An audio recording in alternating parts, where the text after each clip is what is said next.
Mummy ఏం చేస్తున్నావు? ఇక శ్రావణవాసం కదా, మన వల్ల కేసరి చూపించామని.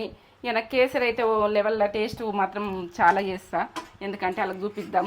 ఇట్లా కావాలి కేసరి చేసిన. ఇది లాంగ్ వీడియోలు ఉంటుంది నేత్ర ఛానల్లో చూడుండ్రి.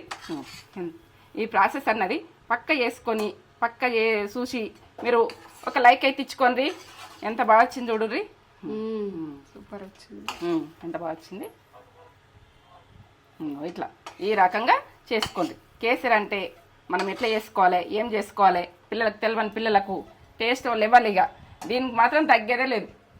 కేసరికి అయితే అస్సలు తగ్గేది లేదు. మనకు శ్రావణ మాసంలో శుక్రవారం రోజు మన దేవునికి పెట్టుకోవాలంటే ఇట్లా వేసుకొని ఇట్లా పెట్టేసి మళ్ళీ తిందాం, సరేనా? అంతే. చెక్క చెక్క అయిపోవాలి, ఏంటంటే పటాపట అయిపోవాలి. వంట మాత్రం ప్రతి ప్రసాదాలు ఏవైనా చేసినామంటే పక్కా ఉంటుంది, పక్కా.